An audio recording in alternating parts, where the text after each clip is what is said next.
Boa noite. Boa noite.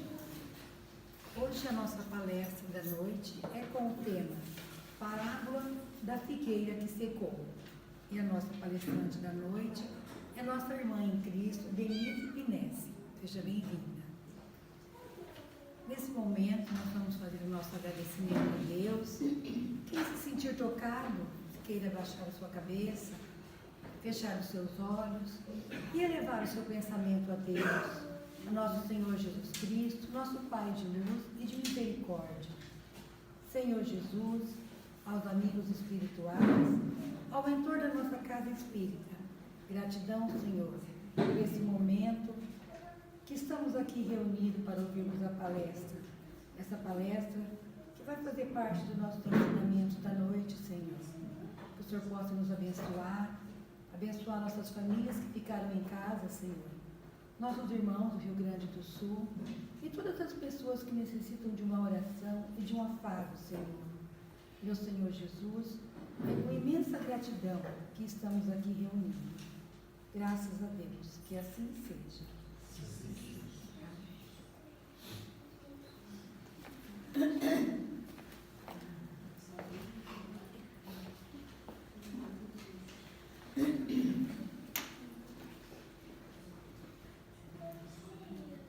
Olá, pessoal.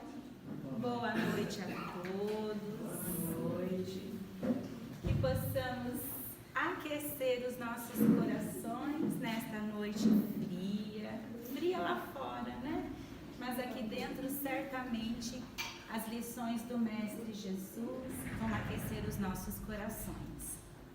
Agradecemos mais uma vez a oportunidade de estarmos aqui e rogamos as bênçãos de Jesus para que possamos, com o amparo, com o auxílio dos benfeitores espirituais, trazermos um pouco de reflexão em torno da mensagem do Mestre.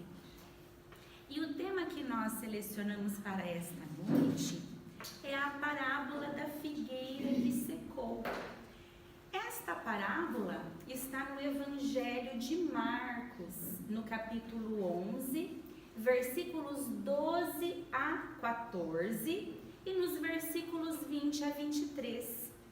E Allan Kardec coloca também esta parábola no capítulo 19 do Evangelho segundo o Espiritismo, nos itens 8, 9 e 10. Então vamos lá. Vamos fazer a leitura da parábola para que a gente possa então se identificar com o contexto. Então Marcos, em seu capítulo 11, ele vai trazer para a gente a figueira estéril nos itens 12 a 14. Em sequência, é muito interessante, o evangelista Marcos coloca nos itens 15 a 19 uma outra parábola, os vendedores expulsos do templo. E na sequência, ele coloca nos itens 20 a 23 a figueira seca. Então, nós temos, primeiramente, a figueira estéril, na sequência, os vendedores expulsos do templo e, por fim, a figueira seca, fé e oração. E nós vamos entender a razão do evangelista ter colocado entre essas duas parábolas que tratam da figueira o episódio em que Jesus expulsa os vendilhões do templo. Então vamos fazer a leitura. No dia seguinte, quando saíam de Betânia, teve fome. Jesus teve fome. Ao ver à distância uma figueira coberta de folhagem, foi ver se acharia algum fruto.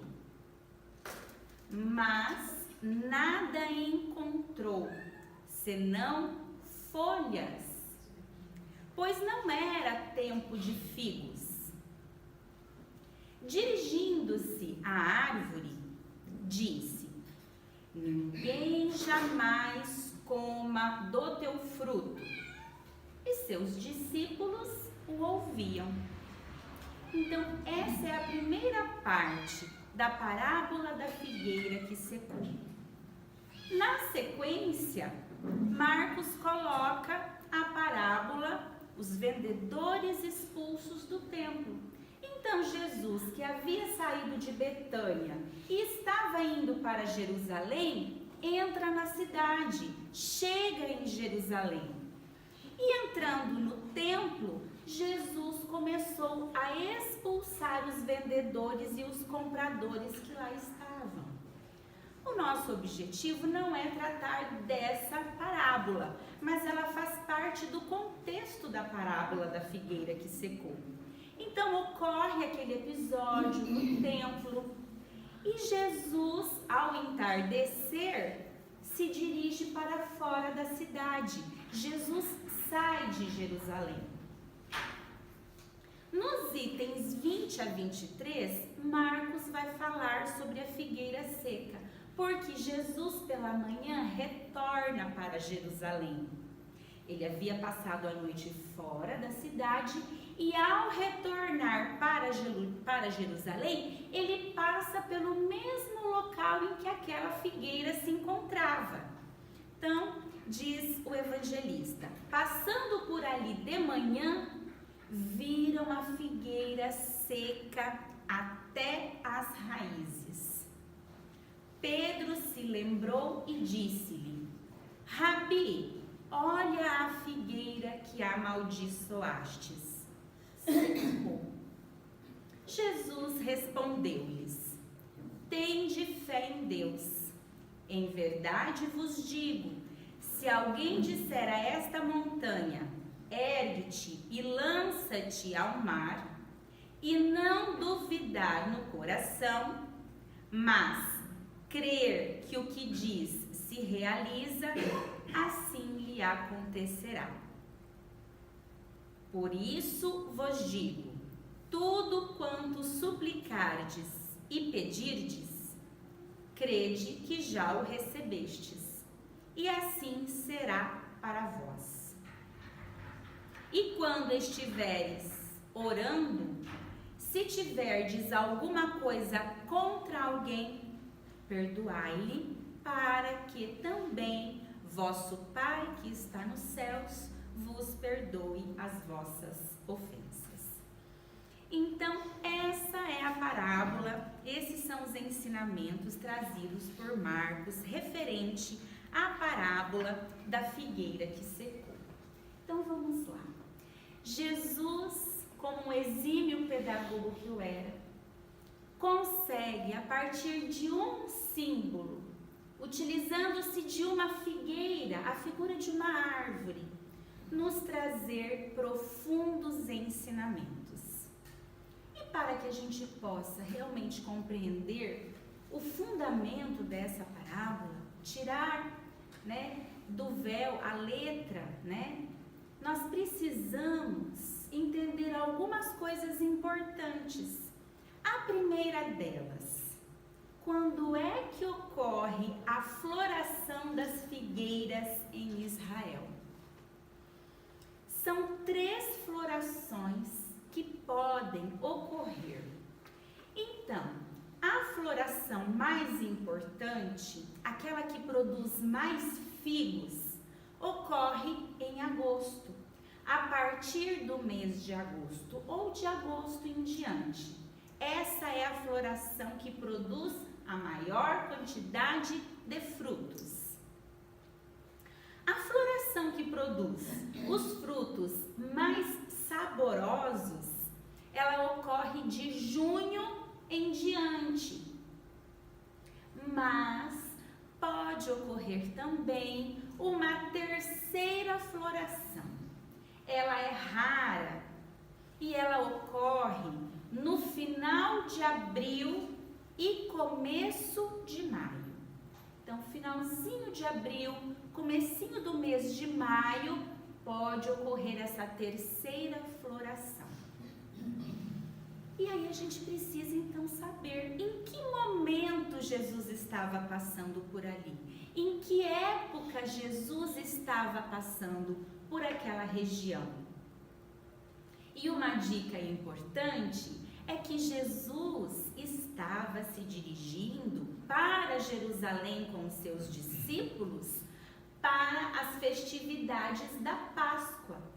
Jesus havia saído de Betânia e estava se dirigindo para Jerusalém com os seus discípulos para as festividades da Páscoa judaica.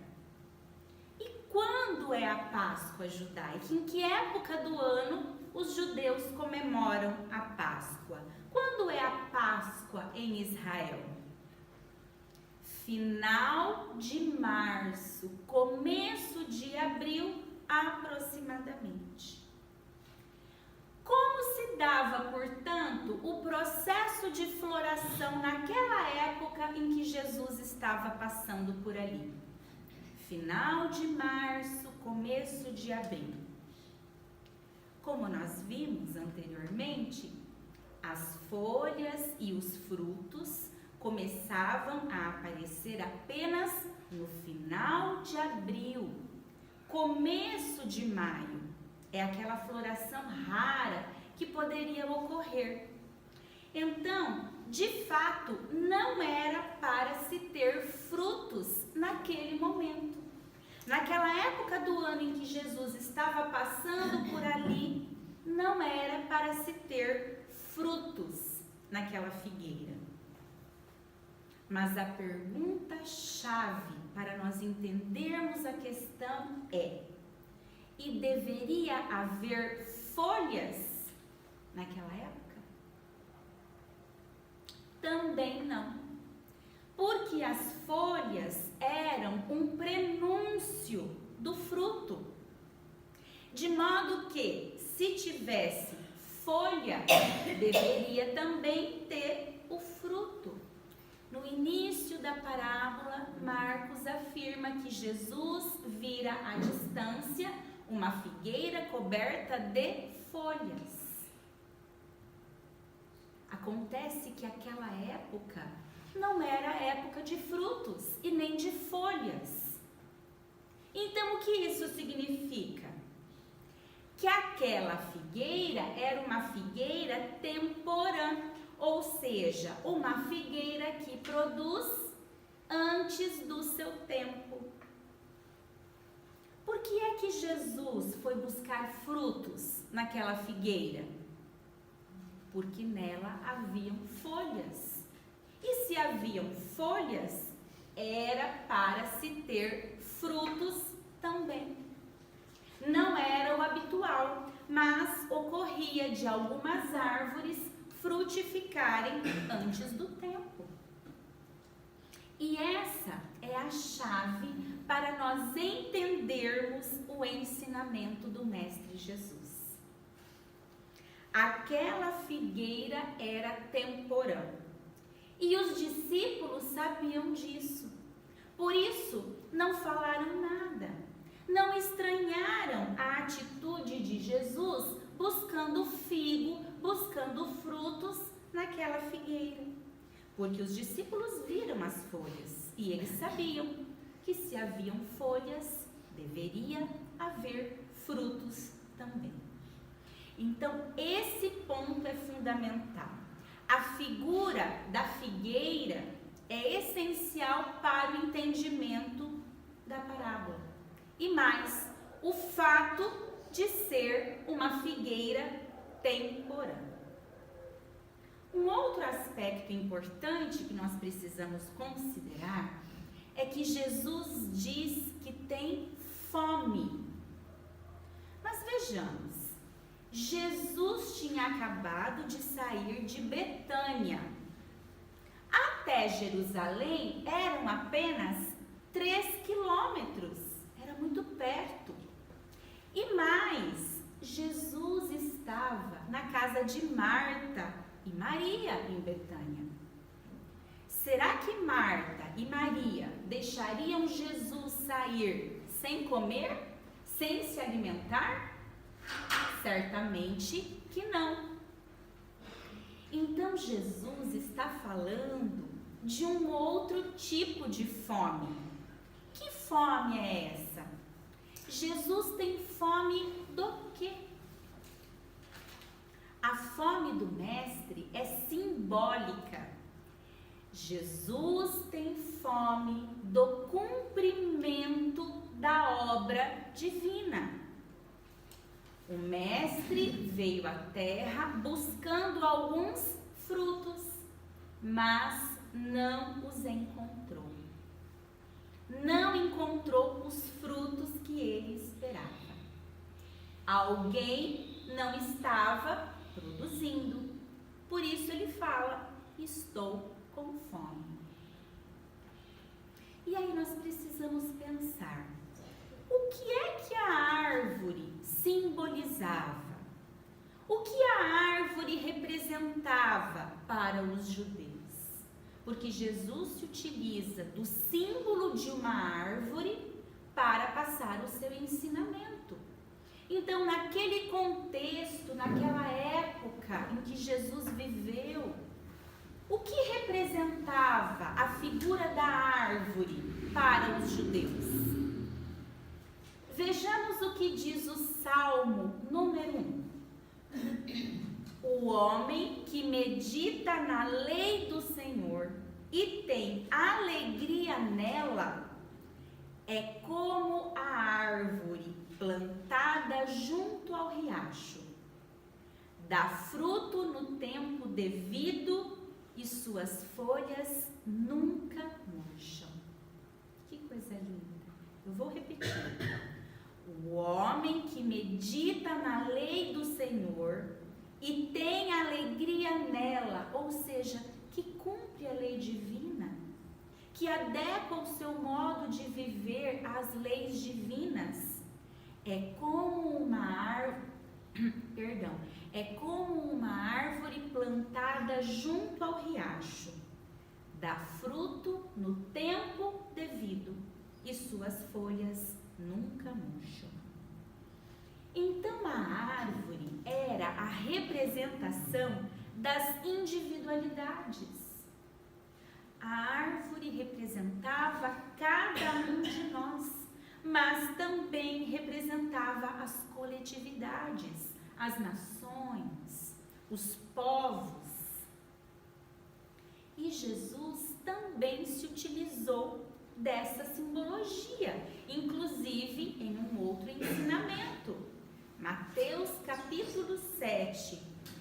Pelos frutos os reconhecereis. Não se colhe bons frutos de árvores deterioradas, nem frutos deteriorados de árvores boas. Então a árvore foi utilizada por Jesus como um símbolo de cada um de nós e mais de um povo. Então nós começamos a entender o ensinamento de Jesus. Jesus tem fome, mas as árvores não estão produzindo. Especificamente, uma árvore não estava produzindo. Quem era aquela figueira? O que é que aquela figueira simbolizava? Alguém sabe o que aquela figueira simbolizava? Aquela figueira era o símbolo de Israel. Como nós vamos ver através das palavras do profeta Oséias, no capítulo 9, versículo 10. Vejamos o que diz o profeta. Como uvas no deserto, assim eu encontrei Israel. Como um fruto em uma figueira nova, assim eu vi nossos pais. Isso no capítulo 9. No capítulo 10, Oséias diz assim: Israel era uma vinha exuberante que dava frutos. Então vejamos, era comum os profetas se utilizarem do símbolo da árvore para fazerem comparações. Comparava uma árvore aos povos, às coletividades, às pessoas. Então a figueira temporã é o símbolo de Israel. A figueira temporã é aquela que se adiantou em relação às demais e por isso deveria produzir frutos também de maneira mais adiantada em relação às outras, em relação aos outros povos. Ou seja, Israel recebeu uma missão entre os povos. Como eles haviam avançado mais na questão do conhecimento espiritual, porque tinham recebido até mesmo a primeira revelação, a revelação mosaica, eles tinham uma missão. Israel tinha uma missão. Qual era essa missão? Frutificar para as outras nações. Levar o conhecimento espiritual para os outros povos. Assim como Roma teve a tarefa do direito, Grécia a tarefa da filosofia e da ciência, Israel teve a tarefa da religiosidade, do monoteísmo. Mas o que foi que eles fizeram? Se fecharam no orgulho racial e não produziram os frutos que deveriam produzir.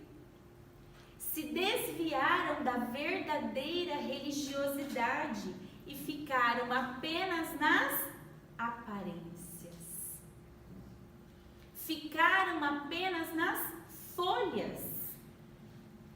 Eram vistosos, tinham muito conhecimento, mas quando se chegava perto para buscar um frutinho que fosse, não tinha, não havia frutos. Depois de tanto investimento naquele povo, de tantos profetas, missionários enviados, qual foi o resultado? Muito pouco. Israel não produziu os frutos que se esperava. Eles ficaram presos em guerras, em idolatrias, em cultos exteriores e esqueceram-se da essência. E nós vemos isso em várias passagens dos evangelhos. Jesus combatendo os fariseus, Jesus combatendo os cultos exteriores, falando que a lei divina está aqui no coração, né? Que a lei divina se reflete em nós quando nós amamos, quando nós perdoamos, independente dos cultos, dos rituais. Mas Israel ficou preso na idolatria, no culto, né, ao bezerro de ouro, desde a época de Moisés. Como estava a religiosidade de Israel? Eles tinham muito conhecimento, mas a ligação com Deus, como estava? A ligação com o próximo, a ligação consigo mesmos, como é que estava a religiosidade daquele povo? E nós vimos, né, através de todo o ensinamento contido no Velho Testamento e também no Novo, que a religiosidade de Israel estava centrada no templo, em ritualismos, em sacrifícios, em trocas, em valores cambiais. Era um tipo de comércio que acontecia no templo. Mercadejavam-se as coisas de Deus. E um dos equívocos mais graves que nós podemos cometer é utilizarmos de Deus para o nosso interesse pessoal. É escravizarmos consciências em nome de Deus. Por isso Jesus ficou tão bravo quando ele entrou no templo, que é justamente aquela parábola que o evangelista Marcos coloca entre as duas parábolas da figueira. Quando Jesus entra no templo e expulsa os vendilhões, porque ali naquele momento ele percebeu o que Israel tinha feito com a mensagem divina, com a lei divina. Então, aquele povo que havia recebido a tarefa de educar os demais povos, havia se fechado e transformado a sua religiosidade num conjunto de rituais, num conjunto de cultos exteriores, sem qualquer transformação, sem qualquer mudança, sem produzir os frutos em si mesmo. Era a figueira temporã, o símbolo da figueira temporã, aquela que se adiantou em relação às outras e que por isso recebeu um investimento para frutificar, mas que não frutificou. E se isso vale para as coletividades, vale para Israel, vale também para cada um de nós. E é justamente isso que Kardec vai comentar nos itens 9 e 10 do capítulo 19 do Evangelho segundo o Espiritismo. Kardec vai nos dizer que a figueira seca é o símbolo das pessoas que têm só a aparência do bem, mas que efetivamente não fazem o bem. Tem aquela folhagem vistosa, aquela folhagem bonita, mas quando se busca o fruto real, não está ali. Por fora aparentamos uma imagem, mas o que importa são os frutos. Não importa se a árvore é bonita, né? Reconhece-se uma árvore, como disse Jesus, pelos seus frutos. Uma árvore boa produz frutos bons. Uma árvore má produz frutos deteriorados. E Kardec menciona, inclusive, os oradores, que têm mais o brilho superficial, o verniz, do que a verdadeira coerência. Tem grande conhecimento intelectual, porém não vivenciam, não praticam os ensinos de Jesus. Nos dizeres do Mestre, em relação aos fariseus, são os sepulcros caiados por fora, bonitos por fora, mas por dentro estão cheios de ossos e de todo tipo de imundície. E uma história muito interessante que eu me recordo, acredito que vocês já devem ter ouvido. Conta-se que um orador espírita que costumava frequentar sempre a mesma localidade, toda vez que se dirigia àquele local para fazer uma palestra, ele via um senhor entrar e sentar-se ao fundo. Todas as vezes que ele ia naquele local, aquele senhor estava presente. Ele sentava ao fundo, se concentrava, permanecia ali introspectivo, ouvindo toda a sua palestra. Mas o tempo foi passando, aquele orador ficou famoso, começou a fazer palestras em outras localidades e perdeu contato com aquele local, com aquela casa e não mais lá retornou. Os tempos, o tempo passou, os anos se passaram e aquele orador desencarnou. Passada a fase da perturbação espiritual, comum ao processo da desencarnação, ele recobrando então a consciência no plano espiritual, ele pede ao seu benfeitor que ele gostaria de desempenhar alguma tarefa no plano espiritual, naquela região onde ele se encontrava, que ele gostaria de estar engajado em alguma tarefa, em alguma atividade. E o benfeitor diz a ele: olha, tudo bem, que ótimo, que você está disposto ao trabalho, mas eu vou chamar o fulano que é o nosso coordenador aqui nessa colônia, é o nosso supervisor, ele que coordena todos os trabalhos, todas as atividades. E aquele orador ficou surpreso ao ver se aproximar dele justamente aquele senhorzinho que estava sempre presente em suas palestras.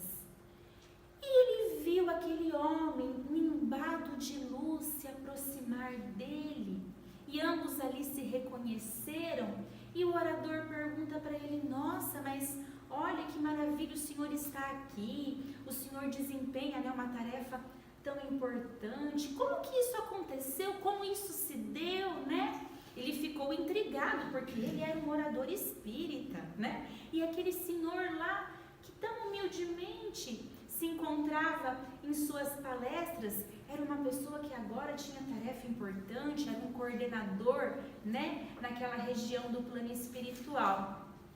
E o Senhor, na sua humildade, né, olha para ele e diz: então, meu amigo, eu costumava, né, participar de todas as suas palestras, eu não perdia uma.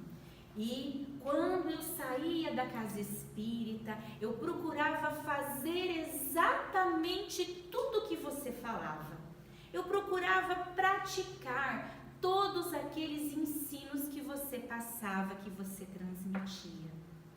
E aquele orador então se deu conta, né, de que ele falava, de que ele explanava, mas o mais importante, ele não vivenciava os ensinos de Jesus. E aquele senhor percebeu, né, a importância da prática, da vivência dos ensinos de Jesus. E o convite do mestre é justamente esse. O evangelho de Jesus não é para o outro, é para mim. Nós não devemos ter a pretensão de doutrinar ninguém, de doutrinar a quem quer que seja. O evangelho de Jesus, os ensinos da doutrina espírita são para mim, são para cada um de nós, porque o processo de transformação moral é individual. Cada um vai fazer a seu tempo, cada um empregando os seus esforços, a sua vontade para dominar as suas más inclinações, né? Tanto que Kardec coloca no Evangelho: o verdadeiro cristão, o verdadeiro espírita é reconhecido pelos esforços que emprega para dominar as suas más inclinações. E esse processo é individual. Cada um deve fazer a sua parte. Então, meus amigos, o convite de Jesus é para nós aplicarmos aquilo que nós aprendemos. O evangelho do mestre, o seu exemplo é para ser copiado. O evangelho de Jesus são ensinos, são condutas de um ser que vive em comunhão plena com o Criador. E nós que queremos segui-lo, precisamos adequar a nossa vida, o nosso comportamento, as nossas atitudes, a nossa postura às leis divinas que Jesus nos apresenta em seu Evangelho. O Espírito Alcione, na obra Renúncia, um romance de Emmanuel pela psicografia de Chico, nos diz que o Evangelho de Jesus é para ser conhecido, meditado, sentido e vivido. Precisamos viver o Evangelho de Jesus, aplicar na prática as lições que o Mestre nos ensinou. Claro que nós não vamos fazer isso do dia para a noite, mas nós precisamos empregar a maior potência da nossa alma, que é a vontade, para nos melhorarmos, para nos transformarmos. É disso que Jesus fala nessa parábola. Não adianta a gente trazer o seu evangelho nos lábios, conhecermos toda a lei, todo o evangelho, se nós não agirmos de acordo com aquilo que nós sabemos, com aquilo que nós conhecemos. O conhecimento em si não é índice de elevação para ninguém. O que importa para nós são os frutos que esse conhecimento pode produzir. São as virtudes que esse conhecimento pode produzir em nós, né? Então, como disse Jesus, conhece-se a árvore pelos frutos. Nesta parábola, a parábola da figueira estéril ou da figueira seca, as folhas representam o conhecimento intelectual e os frutos a real transformação, ou seja, o progresso moral representado pelas virtudes. Então não adianta estarmos cobertos de folhas, termos a aparência bonita, vistosa, como aquela árvore, aquela figueira que Jesus vislumbrou ao longe. O que importa é a nossa real transformação, é a reforma íntima, é a reforma moral, que nós só alcançaremos dando o primeiro passo, conhecendo-se a si mesmo, né? Asseverou Kardec, que para resistir ao mal, para progredirmos, nós precisamos conhecer-nos a nós mesmos. E como fazer isso? Quem nos explica é Santo Agostinho, né? No Evangelho. Ele vai dizer, nós precisamos ao final do dia passarmos uma revista em tudo o que fizemos, avaliar as nossas atitudes, os nossos comportamentos, se nós falhamos com alguém, se faltamos com respeito, né? Se causamos a discórdia, se perdemos a oportunidade de ajudar, de servir. Precisamos aprender, meus amigos, a ter esse hábito de, ao final de cada dia, nós analisarmos as nossas atitudes. Como foi o nosso dia? O que nós fizemos? É a chamada higiene mental, né? Todos os dias nós cuidamos da higiene do nosso corpo, não cuidamos? Mas e a nossa higiene mental? Como é que ela está? Porque ao longo dos nossos dias, das nossas semanas, nós pescamos todos os tipos de emoções, de pensamentos, de sentimentos, de ideias. Mas será que nós tiramos um tempinho ao final do nosso dia para separar o que é bom do que é ruim? Será que nós sentamos na praia da meditação, da prece, da oração e avaliamos as nossas atitudes, os nossos comportamentos, as nossas posturas? Precisamos ter esse hábito.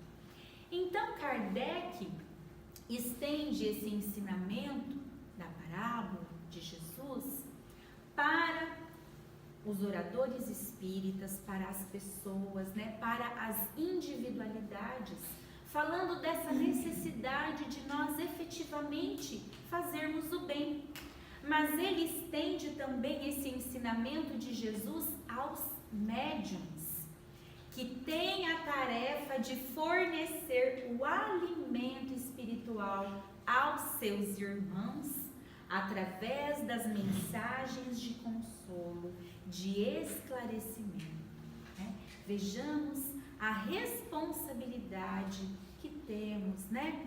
Quando dotados, agraciados pela bênção divina dessa faculdade preciosa, riquíssima que é a mediunidade.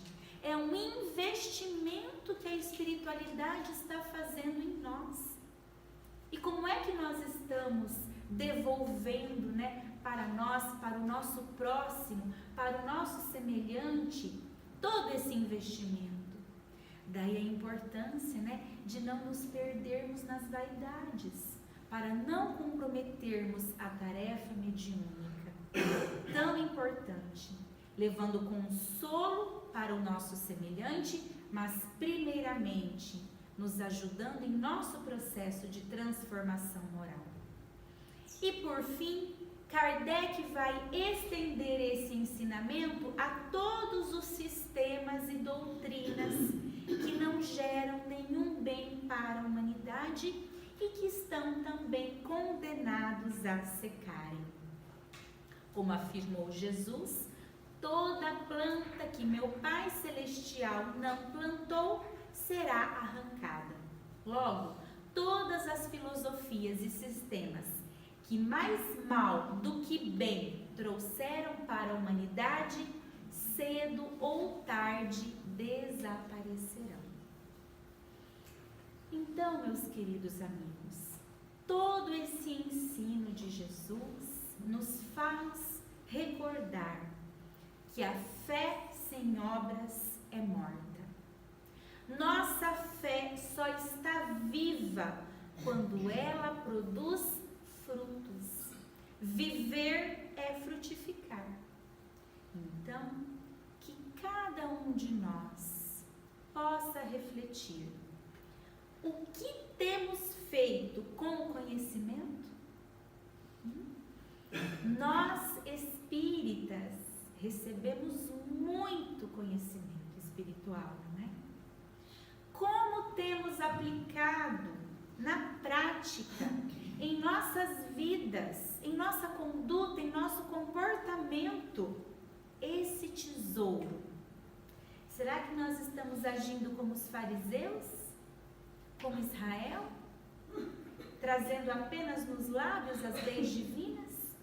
Ou será que já conseguimos, interiorizar a mensagem do Mestre, adequar a nossa vida, nossas atitudes, nossas posturas ao padrão apresentado por Jesus em seu Evangelho? Será que nós estamos de fato frutificando? Quais são os frutos, do Espírito? Os frutos do Espírito são as virtudes: o amor, a paz, a benevolência, a bondade, o perdão, a humildade, a resignação, a fraternidade, a solidariedade e tantas outras virtudes exemplificadas por Jesus em seu Evangelho. E Ele continua nos buscando. Jesus continua nos visitando e buscando figos nas figueiras. Ele próprio disse: toda vez que destes de comer a um destes pequeninos, a mim mesmo o fizeste. Então, queridos irmãos, toda vez que nós temos a oportunidade de ajudar, de amparar, de socorrer, de servir ao nosso semelhante, é Jesus quem está nos visitando e Ele está perguntando para nós: meu filho, que frutos você tem aí? Precisamos refletir. E nesses momentos difíceis que nós estamos passando enquanto coletividade, Jesus precisa ainda mais de colaboradores fiéis que estejam dispostos a fornecer o alimento espiritual para o seu semelhante. Então, que possamos nós doar-nos em amor, doar-nos em compaixão, em solidariedade, colocando as forças da nossa alma a serviço do bem, a serviço do nosso próximo, do nosso semelhante, atendendo às suas necessidades, sejam elas quais forem.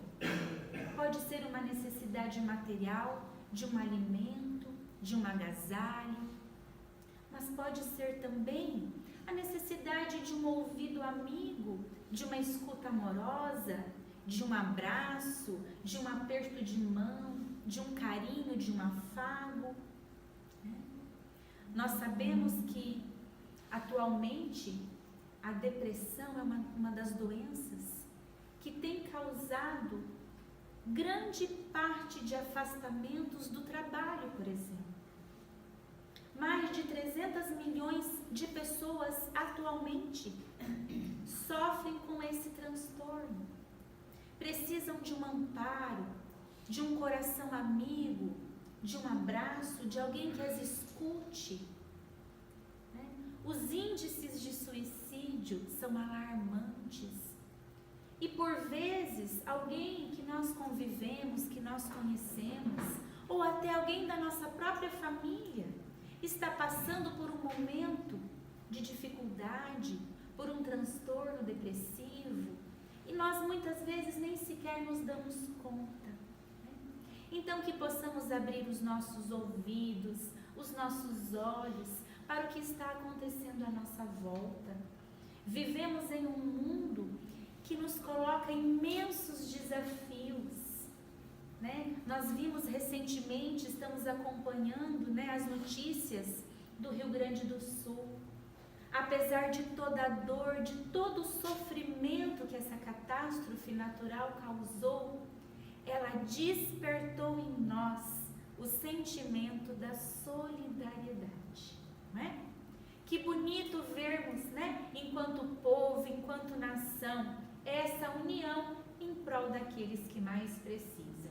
Então, que nós possamos manter esse sentimento, essa chama acesa em nós, porque estamos aqui para servir, para fazer o bem, para nos doarmos para o nosso semelhante e também, ao mesmo tempo, desenvolvendo as nossas virtudes e nos aproximando cada vez mais do Criador. Porque, como disse Emmanuel no livro Pensamento e Vida, 2 asas conduzirão o espírito humano à presença de Deus. Uma chama-se amor e a outra sabedoria. Então, de nada nos adianta ter o conhecimento se nós, de fato, não educarmos as nossas emoções, não nos colocarmos, né, em favor do nosso semelhante. Mãos à obra, né, como nós dizemos no ditado popular. Então, meus amigos, que Jesus possa, mais uma vez, nos abençoar nesta noite, amparar a todos nós, encarnados e desencarnados, que aqui estamos. Vamos então fazer a prece de encerramento, convidando a todos para que possamos fechar os nossos olhos, mentalizarmos a figura de Jesus, agradecendo ao Mestre pela oportunidade de conhecermos o seu Evangelho, as suas lições de amor, de perdão, de bondade, de caridade, mas também rogando a Ele que não nos falte o amparo, a coragem, o bom ânimo, para que prossigamos firmes no nosso propósito de fazermos o bem, de nos melhorarmos, de levarmos para as nossas famílias, para os nossos lares, esse conhecimento, mas acima de tudo, de nós sermos o exemplo do Evangelho, a carta viva do Evangelho do Mestre, promovendo no ambiente em que nos encontrarmos a paz, a união, a concórdia, a solidariedade e a fraternidade. Que Jesus nos abençoe a todos, abençoe a nossa família, os nossos familiares que aqui não puderam estar, os nossos irmãos de trabalho espírita que também hoje aqui não puderam estar. Que todos possamos receber essas bênçãos, essas vibrações de amor e de